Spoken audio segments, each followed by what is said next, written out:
is Beth Hill and her associate. She's with People Over Polymers of Akron, Ohio, and she's going to update us on all the similar environmental pollution sadly experienced in our neighbor city of Akron, Ohio. Thanks, and I apologize ahead of time if suddenly she crawls over here or I have to go over there and pick her up. My name is Beth Field. I'm with a new organization called People Over Polymers, but I'm also one of two staffers with an organization called the Big Love Network. We are a grassroots organization within Akron, Ohio that works specifically on environmental racism throughout the city. About a little over a year ago, an amazing organizer down in Columbus named Vicky with Buckeye Environmental Network got a hold of us and said, hey, what do you know about pyrolysis? And we said that it's not very good. And she said, well, did you know that you have the longest running plant in Ohio?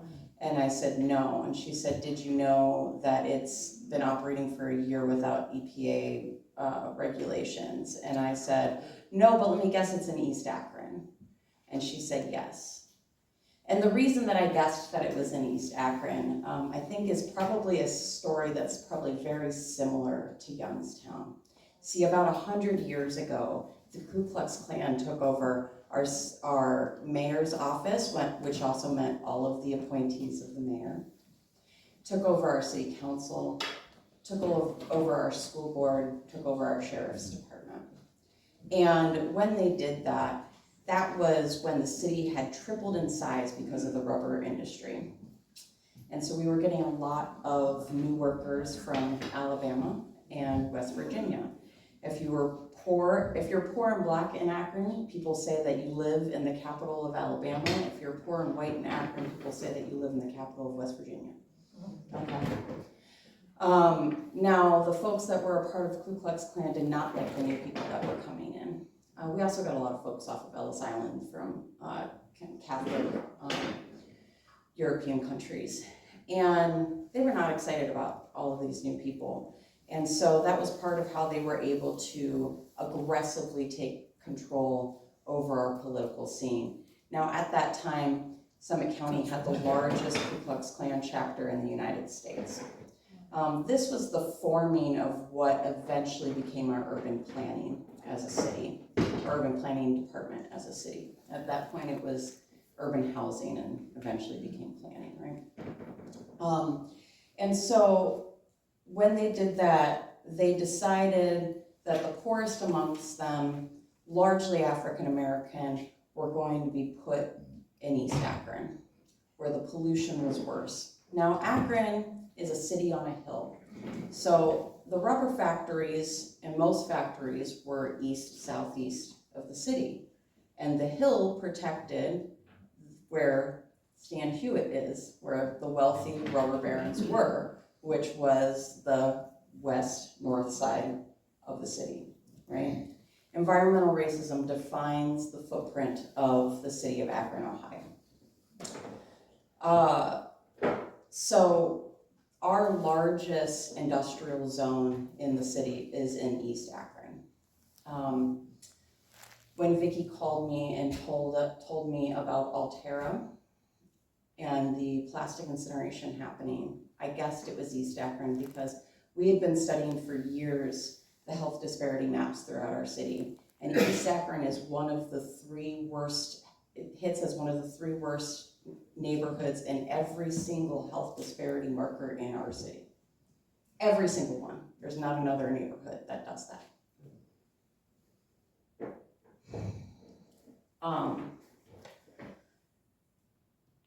When we started looking into the health effects of every single one of the chemicals that we could find that were being emitted. Now, you know, EPA documents have redaction for trademark purposes, right? Every single one of those, hang on one second. Come here.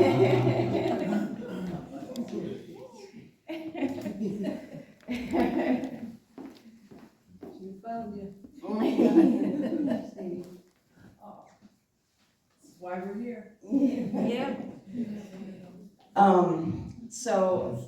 When we started going through and looking at what the health effects are, they match the health disparities in that neighborhood perfectly.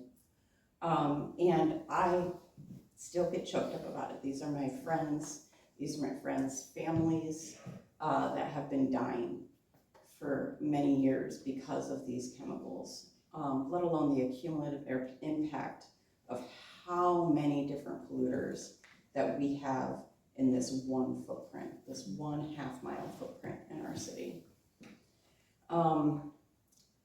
Also within this 1/2 mile, and the crazy thing is that 12 years ago, they were welcomed into our city with open arms. See, when the rubber industry left Akron since then has been grasping desperately for them to come back in any way, shape, or form. So when Pyrolysis came knocking at the door with a promise of green-washed recycling, that we know is actually just putting that plastic into your lungs,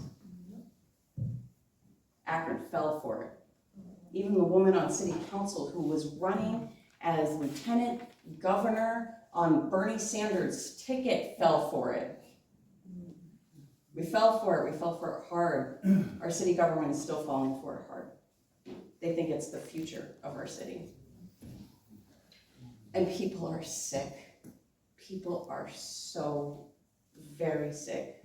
I go knocking on doors. Every door I knock on, somebody's sick inside that house. 1/2 mile radius, let alone what happens as you get farther and farther out, but that 1/2 mile radius right around that plant is horrendous. About a month ago, we had a fire in that 1/2 mile radius, a chemical fire, and people are still sick from it. And the city offered no help. Red Cross was not there. They were told to go home, everything is fine, while it was still burning. People can't get the soot out of their apartments, and their landlords are Section 8 landlords that do not care. They are people that already have mold in their walls and lead in their pipes, and they do not care. The city is now putting our waste transfer station in the same neighborhood. We are just getting hit over and over and over again in this neighborhood, and people are sick.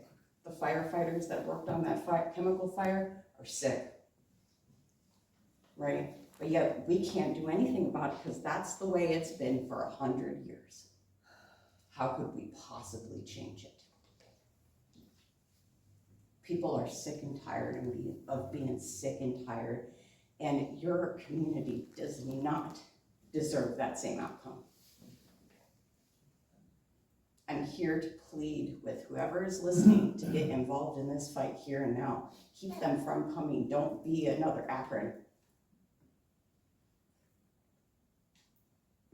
Don't say that you just don't care because they're poor.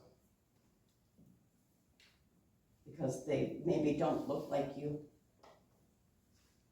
Maybe they have a different family structure than what you think is okay. None of that matters. They are our neighbors. They are our friends. They are our family. We have this archaic idea in this region that it's industry that's going to save us.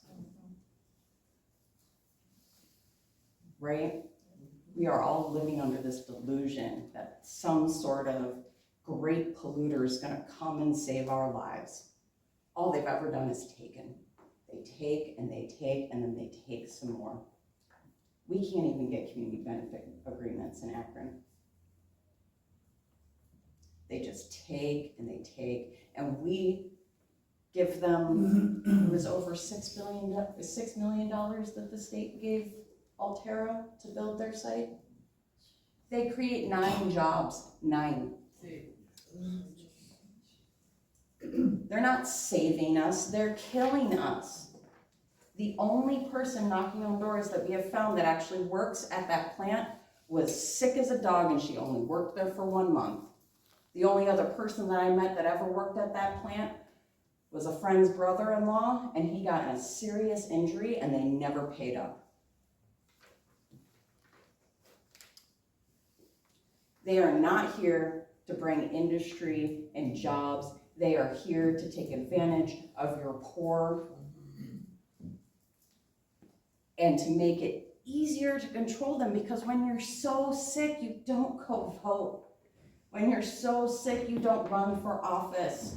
When you're so sick, it's so hard to get up and protest and do anything to change your situation. And when they just keep piling it on, and the EPA is not required to give any regulations around any of this, because who cares about a cumulative impact?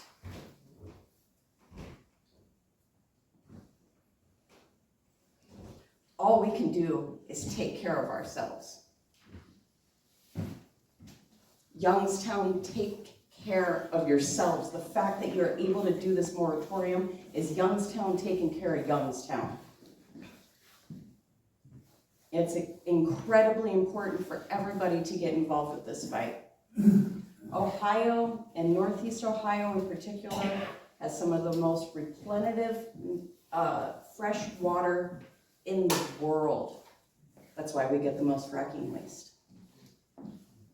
Because we have this archaic thought that, oh, we have a really great natural resource, let's pollute it. When we should be protecting it. Because the folks in Appalachia, the folks in Florida need places to go.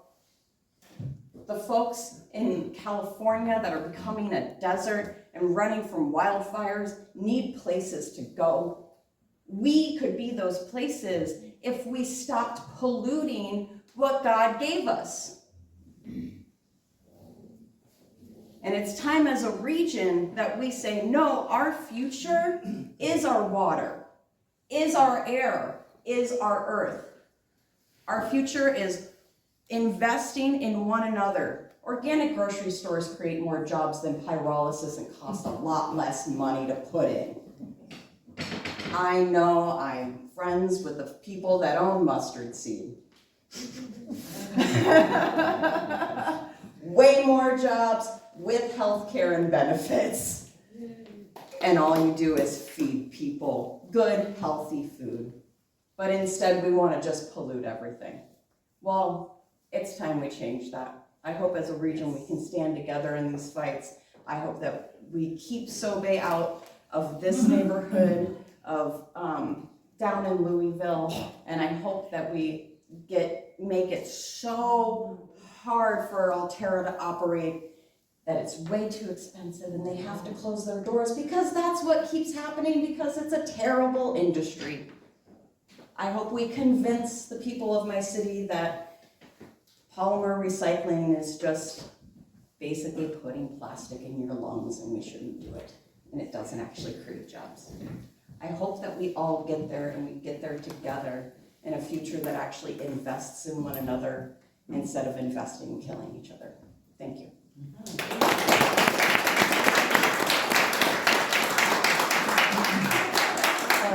Are there any questions for Beth right now? Okay. I just want to do a shout out that we worked with the Mahoning Valley Organizing Collaborative, which a lot of people know of that and probably work with that, so a lot of connections. Thank you for coming. Yes, and thanks for, that was a powerful message, and painting a picture of Akron, particularly East Akron, and I think connects us, our two cities somewhat.